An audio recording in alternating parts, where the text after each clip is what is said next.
Praise the Lord. परमेश्वर का धन्यवाद हो आज के सुंदर दिन के लिए कि खुदा ने हमको एक बार फिर मौका प्रदान किया कि हम परमेश्वर के पवित्र वचन में चलेंगे। आज हम बात करते हैं प्रार्थना के विषय में। कई लोग अपने प्रार्थना जीवन में असंतुष्ट रहते हैं। उन्हें इस प्रकार से जो है नहीं रहना चाहिए। ये ज़रूरी नहीं कि वे दूसरे लोगों के जैसे हों। हाँ, प्रार्थना करने के लिए नियमित सिद्धांत जरूरी है जिनका आचरण करना चाहिए। प्रार्थना के विषय में नियमित समय पर होना भी ज़रूरी है। नए नियम में हम पढ़ते हैं कि प्रभु यीशु मसीह के शिष्य हर दिन कुछ नियमित समय में एक निश्चित स्थान में जाकर प्रार्थना करते थे। ये एक अच्छा सिद्धांत था। ये सिद्धांत हमारे जीवनों में भी प्रार्थना के समय का आरंभ होना चाहिए। हमें भी अपने व्यक्तिगत जीवन में इस प्रकार की एक निश्चित और निर्धारित प्रणाली बनानी चाहिए और दृढ़ता के साथ उसका पालन करना चाहिए, तब तक जब तक वे हमारे जीवन का अंग ना बन जाए। बचपन में मुझे दांत मांजने की आदत डालनी पड़ी। उसके बाद से आज तक जो है वो आदत मांजने की मेरे अंदर रही। फिर मुझे सोचने की ज़रूरत नहीं पड़ी और मुझे ये याद रखने की ज़रूरत नहीं पड़ी, क्योंकि ये मेरे जीवन का भाग बन गया है। इस प्रकार जब हम प्रभु के साथ चलना शुरू करते हैं तो हमें कई विषयों में अपने आप को नियंत्रित करना पड़ता है, क्योंकि हम कमज़ोर होते हैं कई विषयों में। लेकिन बाद में यह नियंत्रण हमारे जीवन का अंग बन जाता है। मुझे विश्वास है यदि पवित्र आत्मा को अपने जीवन में कार्य करने देंगे तो वे हमारे निरंतर प्रार्थना करना हमको सिखाएगा, जो हमारे श्वास लेना जैसा होगा। और जब हम ये सीखेंगे तब हम निरंतर प्रार्थना कर सकेंगे। जब नींद से जागने पर हम कहेंगे सुप्रभात प्रभु जी, मैं आपसे प्रेम करता हूँ। जब खाने की मेज़ पर बैठेंगे तो कहेंगे कि पिताजी आप कितने अच्छे हैं। सफ़र करते समय हम कहेंगे धन्यवाद हो परमेश्वर, आपने कितनी आशीषें और सुविधाएं हमारे जीवन में दी हैं। सुबह शाम हर समय परमेश्वर के साथ बातचीत हम कर सकेंगे और हमेशा परमेश्वर की स्तुति कर प्रशंसा जो है हम कर पाएंगे। हमारे साथ रहने के लिए धन्यवाद देते हुए और हर प्रश्न का उत्तर हम उनसे पूछ सकते हैं। यदि हम ऐसा करेंगे तो हम रात को सोने से पहले परमेश्वर का धन्यवाद दे सकते हैं, दिन भर में दी गई आशीषों के लिए, और सोने से पहले सुखमयी शांतिपूर्ण नींद के लिए हम प्रार्थना कर सकेंगे। अब शैतान फिर हमसे कहेगा कि हम ठीक से प्रार्थना नहीं कर रहे हैं, क्योंकि हम ठीक स्थिति या आसन में नहीं हैं। बहुत से लोग होते हैं जो बैठ के प्रार्थना नहीं कर पाते, अपने बेड पर लेटे लेटे ही प्रार्थना करते हैं। तो शैतान ऐसी चीज़ों में हमारे को उकसाएगा, या हम प्रार्थना में धार्मिक शब्दों का उपयोग नहीं कर रहे हैं। यही समय है शैतान को भगाने का, क्योंकि प्रार्थना किसी आसन स्थिति पर निर्भर नहीं करती है, बल्कि वे हमारे आत्मा, मन और हृदय पर जिसे बोलते हैं कि निर्भर करती है, ना कि धार्मिक शब्दों या आसनों में। जहाँ प्रार्थना होती है वहाँ सामर्थ होती है। प्रार्थना ही शक्ति है। याकूब 5:16 में लिखा है कि धर्मी जन की प्रार्थना के प्रभाव से बहुत कुछ हो सकता है। सरल विश्वास पूर्ण प्रार्थना बहुत शक्तिपूर्ण होती है। सच्चे हृदय से की गई निरंतर प्रार्थना से बढ़कर और कोई शक्ति नहीं है। शैतान हमें इसके लिए यातना देता है और परेशान करता है, क्योंकि वह चाहता है कि हम कमज़ोर रहें। वो जानता है कि निरंतर विश्वास पूर्ण प्रार्थना उसके कामों को नाकाम कर देगी और परमेश्वर की इच्छा पूरी होने में इस मनुष्य की सहायता करेगी। जब कभी हम अपने प्रार्थना जीवन में असंतुष्ट होते हैं तो हम अपने विश्वास में कमज़ोर पड़ जाते हैं। यदि हम चाहते हैं कि परमेश्वर की इच्छा और संकल्प हमारे जीवन में पूरा हो, तो हमें ये विश्वास करना चाहिए कि परमेश्वर हमारी प्रार्थनाओं को सुनता और उत्तर भी देता है। यही कारण है कि हमारी प्रार्थना में बहुत ही शक्ति और सामर्थ्य रहती है। इस कारण हमें निडर होकर निरंतर विश्वासपूर्ण प्रार्थना करनी चाहिए, विश्वास के साथ। यदि हम देखें भजन संहिता 37 उसकी 5वीं आयत में लिखा है, अपने मार्ग की चिंता यहोवा पर छोड़ और उस पर भरोसा रख, वह पूरी करेगा। मेरे अजीजों, प्रार्थना जिसके अनुसार हम अपने आप को और अपने जीवन को परमेश्वर के हाथों में सौंपते हैं, ये हम तभी कर सकते हैं जब अपनी सारी चिंता और बोझ उस पर डाल सकते हैं। जैसे कि पहला पतरस 5:7 में कहा गया है, अपनी सारी चिंता उस पर डाल दो क्योंकि उसको तुम्हारा ध्यान है। जब हम डर और परेशानियों से गिर जाते हैं और जब वे हमें कुचलते हैं, तब प्रार्थना करना चाहिए कि प्रभु, मैं प्रार्थना करता हूँ कि आप मुझे शक्ति और सामर्थ्य दें ताकि आप जो भी चाहे मैं वो कर सकूं, डर कर ही चाहे क्यों ना करूं। इस परेशानी और परिस्थिति को मैं आपको सौंपता हूं। शैतान जो कुछ भी मुझे दिखाकर रोकने की कोशिश कर रहा है, उसे भी मैं आपके हाथों में सौंपता हूं। मैं वही करूंगा जो आप चाहते हैं।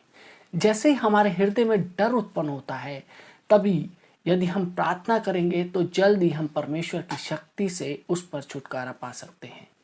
कई बार हमें ज़्यादा परेशान करने वाली परिस्थितियाँ जो होती हैं वो बड़ी नहीं होती हैं, लेकिन यदि हम देखें श्रेष्ठ गीत 2 बाब उसकी 15वीं आयत में वर्णित आयत है, उसमें ये कहा गया है कि छोटी छोटी लोमड़ियों की तरह छोटी छोटी परेशानियां भी हमें दिन रात पीड़ा देती है।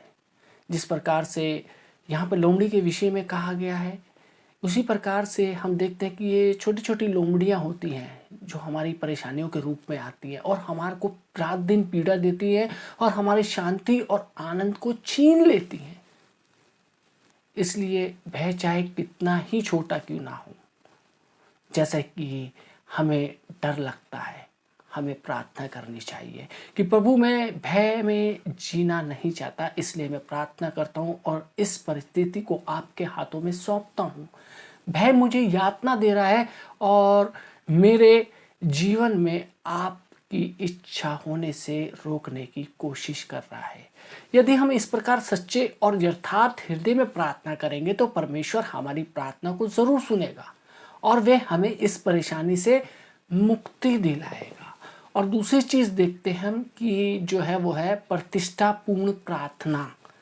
रोमियो 12 बाब और पहली आयत में यहाँ पे परमेश्वर का वचन कहता है, इसलिए हे भाइयों, मैं तुमसे परमेश्वर की दया स्मरण दिलाकर विनती करता हूँ कि अपने शरीरों को जीवित और पवित्र और परमेश्वर को भावता हुआ बलिदान करके चढ़ाओ, यही तुम्हारी आत्मिक सेवा है। यदि हम परमेश्वर को कुछ दे सकते हैं प्रार्थना में, तो वह है प्रतिष्ठापूर्ण प्रार्थना। जैसे हम प्रार्थना करते हैं कि प्रभु जी, मैं आपको अपना तन मन धन सब कुछ देता हूँ। प्रेरित पौलुस वचन में कहता है कि हमें अपने शरीरों को परमेश्वर के लिए प्रतिष्ठित करना चाहिए, जो कि हमारा यथार्थ सेवा है। और जो अगली बात है, जो तीसरी चीज़ है, वो है स्तुति और आराधना मुक्त प्रार्थना। जिस प्रकार हम अपने धन संपत्ति, शरीर, मन और बच्चों को परमेश्वर के लिए प्रतिष्ठित करते हैं, उसी प्रकार हमें अपने मुंह को भी प्रतिष्ठित करना चाहिए। इब्रानियों 13 बाब उसकी 15वीं आयत में वचन कहता है, इसलिए हम उसके द्वारा स्तुति रूपी बलिदान अर्थात उन होठों का फल जो उसके नाम का अंगीकार करते हैं, परमेश्वर को सर्वदा चढ़ाया करें। मैं समझता हूं कि हम स्तुति और आराधना जानते हैं। स्तुति का अर्थ है परमेश्वर की अच्छाई की प्रशंसा करना, हमारे लिए जितने भी अच्छे काम किए हैं उसको याद करना। आराधना का अर्थ है परमेश्वर की प्रशंसा करना, परमेश्वर की सामर्थ और शक्ति को जानकर उसकी प्रशंसा करना। इसलिए इब्रानियों की पुस्तक का लेखक कहता है कि मैं हर समय, हर स्थिति में परमेश्वर की आराधना करना चाहिए। जैसे कि हमने देखा कि स्तुति और आराधना भीतर बाहर प्रतिदिन रात दिन सांस लेने के समान होनी चाहिए। पहला थिस्सलुनीकियों 5 बाब और उसकी 18वीं आयत में परमेश्वर का वचन कहता है कि हर बात में धन्यवाद करो, क्योंकि तुम्हारे लिए मसीह यीशु में परमेश्वर की यही इच्छा है। पहला थिस्सलुनीकियों 5 बाब 17 आयत में हमें निरंतर प्रार्थना करने के कहने के बाद प्रेरित पौलुस हमारी दृष्टि 18वें वचन की तरफ मोड़ता है, जिसके अनुसार हमें हर समय और हर परिस्थिति में परमेश्वर का धन्यवाद करना चाहिए, क्योंकि ये परमेश्वर की इच्छा है। जिस प्रकार प्रार्थना हमारे जीवन का अंग बन जाती है, उसी प्रकार धन्यवाद भी हमारे जीवन का अंग हो जाना चाहिए। सच्ची कृतज्ञता और धन्यवाद हृदय की गहराई से आते हैं। जब हम परमेश्वर को जान लेते हैं कि वह कौन है और क्या करता है, जैसे कि हमने पहले देखा इफिसियों 6 बाब और उसके 18वीं आयत में हमने ना सिर्फ निरंतर और हर प्रकार की प्रार्थना करनी है, बल्कि उपयुक्त वचन के अनुसार पवित्र आत्मा पूर्ण प्रार्थना करनी चाहिए। हमारे अंदर स्थित पवित्र आत्मा हमें प्रार्थना करने के लिए प्रोत्साहित करता है और अगुवाई करता है। जब हम ये जान लेते हैं हम कहीं भी कभी भी प्रार्थना कर सकेंगे, तो हमें एक निश्चित समय या स्थान के लिए इंतज़ार नहीं करना पड़ेगा। और चौथी बात है वो है समझौता युक्त प्रार्थना। यदि हम देखें मत्ती रचित सुसमाचार 18 बाब उसकी 19 और 20वीं आयत में परमेश्वर का वचन कहता है, मैं तुमसे कहता हूँ, यदि तुम में से 2 जन पृथ्वी पर किसी बात के लिए एक मनोगत से मांगे, तो वह मेरे पिता की ओर से जो स्वर्ग में है उसके लिए हो जाएगी। क्योंकि जहाँ 2 या 3 मेरे नाम पर इकट्ठे होते हैं, वहाँ मैं उनके बीच में होता हूँ। हम एक दूसरे से लड़ झगड़ कर और आवश्यकता पड़ने पर यदि समझौता युक्त प्रार्थना करेंगे, तो वो फलदायक नहीं होने की, और होता भी है। अक्सर हमारे मनों में मनमुटाव होते हैं और हम प्रार्थना करने बैठते हैं, लेकिन वो प्रार्थनाएं जो हैं वो फलवंत नहीं होती। ऐसी समझौता युक्त प्रार्थनाएं परमेश्वर कबूल नहीं करता। और हम देखते हैं कि 5वीं चीज़ है एकता युक्त प्रार्थना। यदि हम देखें फिलिपियों 2 बाब और उसकी 2री आयत में परमेश्वर का वचन कहता है, तो मेरा यह आनंद पूरा करो कि एक मन रहो और एक ही प्रेम, एक ही चित्त और एक ही मनसा रखो। यदि हम इस वचन के अनुसार एक मन होकर एक ही चित्त और एक ही मनसा रखेंगे आपस में और परमेश्वर के साथ, तो हम पहली शताब्दी के शिष्यों की तरह प्रभाव, जिसे बोलते हैं कि शक्तिशाली प्रभाव, हम अपने जीवन में देख सकते हैं। जिस प्रकार से उन लोगों ने सेवकाई की, जिस तरीके से उन लोगों ने कोने कोने में परमेश्वर का वचन को पहुंचाया, उसी प्रकार परमेश्वर हमारे जीवनों को इस्तेमाल करेगा। और छठी चीज़ जो हम देखते हैं वो है विनती युक्त प्रार्थना। यदि हम देखें 1 तीमुथियुस 2 बाब और उसकी 1ली आयत में परमेश्वर का वचन कहता है, अब मैं सबसे पहले ये आग्रह करता हूँ कि विनती और प्रार्थना और निवेदन और धन्यवाद सब मनुष्य के लिए किए जाए। विनती युक्त प्रार्थना का अर्थ है किसी मनुष्य के लिए उसके और परमेश्वर के मध्य में ठहर कर विनती करना। पौलुस कहता है 1 तीमुथियुस 2 बाब और 1ली आयत में, सब मनुष्य के लिए विनती किए जाए। इसका अर्थ है कि हमें सभी मनुष्य के लिए हर जगह हमेशा प्रार्थना करनी चाहिए। इस पृथ्वी पर प्रभु यीशु मसीह के लिए किए जाने वाली सेवकाई में विनती युक्त प्रार्थना महत्वपूर्ण है। जब एक पास्टर को भी हम देखते हैं तो वो भी एक विनती युक्त प्रार्थना करता है परमेश्वर और उस बीमार व्यक्ति या उस परेशानी से ग्रसित व्यक्ति के बीच में वो पास्टर होता है, वो विनती युक्त प्रार्थना करता है। और ये हम सब की प्राथमिकता होनी चाहिए। और हम देखते हैं अगली प्रार्थना है वो है मौन प्रार्थना। यदि हम देखें हबक्कूक नबी की पुस्तक 2 बाब और उसकी 20वीं आयत में परमेश्वर का वचन कहता है, परंतु यहोवा अपने पवित्र मंदिर में है, समस्त पृथ्वी उसके सामने शांत रहे। इस प्रार्थना को प्रभु के लिए प्रतीक्षा करने वाली भी कहा जा सकता है।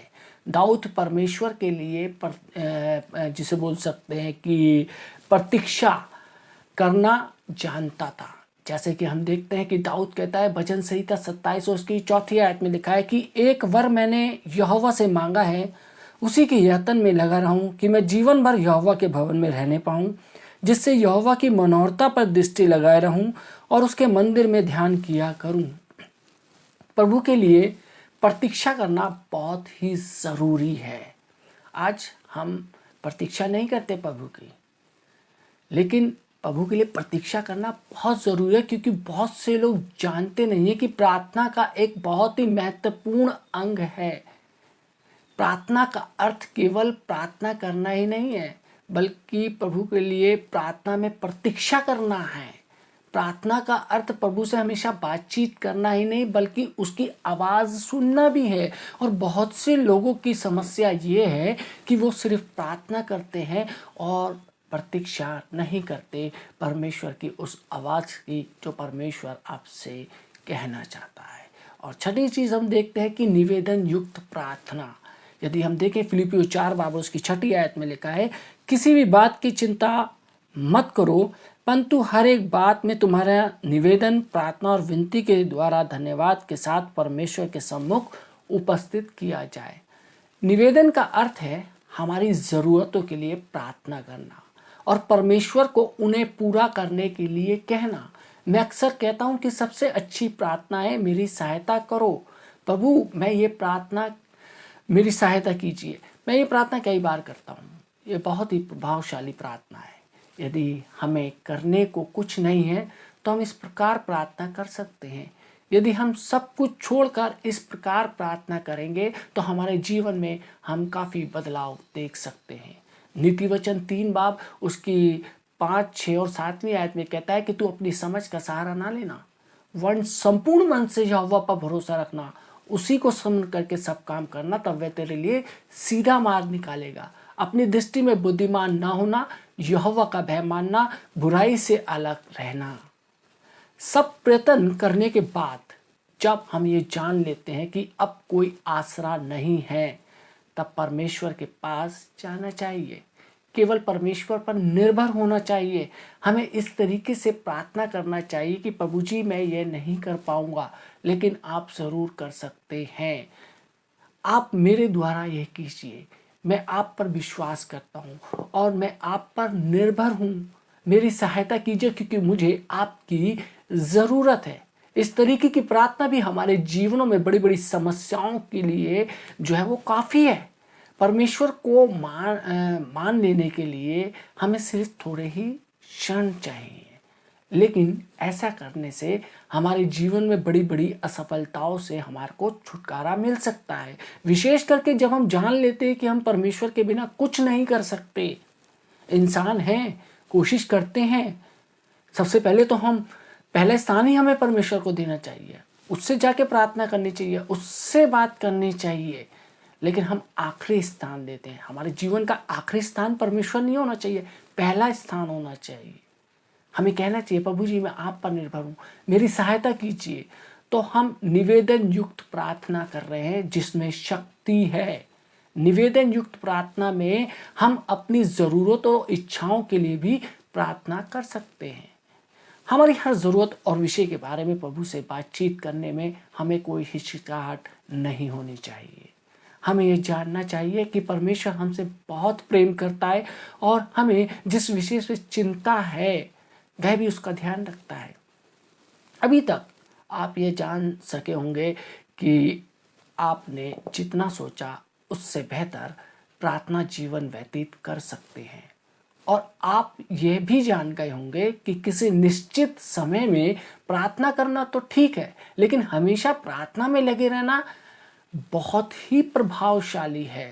प्रभावशाली और फलदायक प्रार्थना जीवन पाने का रहस्य है। परमेश्वर की उपस्थिति में समय व्यतीत करना यीशु मसीह के शिष्य होने के नाते हमारे जीवन में प्रार्थना केंद्रित होना चाहिए। यदि हम अपने दिन का काम शुरू करने से पहले प्रभु की उपस्थिति में समय बिताएंगे और दिन भर में उसकी उपस्थिति का हम अनुभव पाएंगे, तो हम दिन भर अद्भुत परिणामों को देख सकते हैं। यदि आप सोचते हैं कि आपके पास समय की कमी है, तो याद रखिए जितना आप काम में व्यस्त रहेंगे उतना ज़्यादा समय परमेश्वर की उपस्थिति में आपको बिताना पड़ेगा, क्योंकि जितना समय आप काम करेंगे उतनी ही आपको उसकी सहायता की आवश्यकता पड़ेगी। यदि आप ऐसा करेंगे तो आप उनसे राज्य प्राप्त करने की कुंजी को प्राप्त कर सकते हैं। इसलिए बहुत ही महत्वपूर्ण है क्योंकि हृदय में स्थित विषयों को हम प्रार्थना के द्वारा बाहर स्थापित कर सकते हैं। परमेश्वर ने हमारे विषय में जो कुछ भी कहा है उसके वचन में हमें उस पर विश्वास करते हुए और अपने मुंह से मानते हुए चलना चाहिए।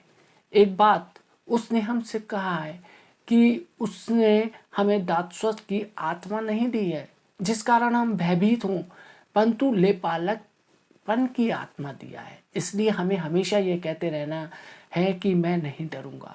प्रभु ने मुझे सिखाया है कि जब हम प्रार्थना करते हैं तो हम उन चीज़ों का निवेदन करते हैं जिन्हें परमेश्वर ने हमारे लिए पहले से ही निकाल कर अलग रख रखा है, जिनके हम योग्य हैं, ताकि आवश्यकता पड़ने पर प्रभु हमें दे सके। परमेश्वर ने वो सारी चीज़ें निकाल रखी हैं, अलग रख रखी हैं, इकट्ठी कर रखी है, लेकिन ज़रूरत है हमें मांगने की। लेकिन अफसोस ये हमें मांगना नहीं आता, हम प्रभु से कह नहीं पाते। हम अपनी युक्तियाँ, अपनी योजना, अपने बल पर उन चीज़ों को हासिल करना चाहते हैं। जब तक हम परमेश्वर की शक्ति का अनुभव अपने जीवन में नहीं करेंगे तब तक हम उन चीज़ों को प्राप्त नहीं कर सकते जो परमेश्वर ने हमारे लिए अलग करके निकाल रखी है। परमेश्वर आप सबको आशीष दे, आमीन। आइए हम दुआ मांगे। धन्यवाद देते हैं मान सामर्थ्य पिता परमेश्वर आज के सुंदर वचन के लिए, जबकि आज हमने सीखा कि हमारे को किस प्रकार से प्रार्थना करनी चाहिए, क्योंकि हम जानते हैं कि प्रभु हम प्रार्थना करना नहीं जानते हैं प्रभु जी, और इस संसार में रहते हुए परमेश्वर अपनी युक्तियों को सर्वप्रथम स्थान देते हैं प्रभु जी। आज प्रभु जी मैं आपसे विनती करता हूँ प्रभु जी, यदि हमारे जीवनों में ऐसी बुराइयाँ हैं तो खुदा उन तमाम बुराइयों को दूर कर परमेश्वर। हम अपने जीवन में पहला स्थान तुझको दें, तुझसे मांगने वाले हो सके, तुझसे प्रार्थना करने वाले हो सके, तुझसे विनती करने वाले हो सके प्रभु जी। आज जितने लोग परमेश्वर ये वचन सुन रहे हैं परमेश्वर, इनके जीवन में खुदावन एक क्रांतिकारी बदलाव हो परमेश्वर, ये एक प्रार्थनामयी जीवन में जीने पाए परमेश्वर, इनका जीवन परिवर्तित होने पाए परमेश्वर। जितने लोगों ने ये वचन सुना है ये दूसरे लोगों तक भी खुदावन इस वचन को शेयर करने वाले हो सके, ताकि खुदावन इस वचन के माध्यम से बहुत से लोग प्रार्थना करना सीखे प्रभु जी। जितने लोगों ने सुना है उनके ऊपर, उनके परिवारों पर खुदावन तेरी आशीष हो, यीशु मसीह के नाम से मांगते हैं, आमीन।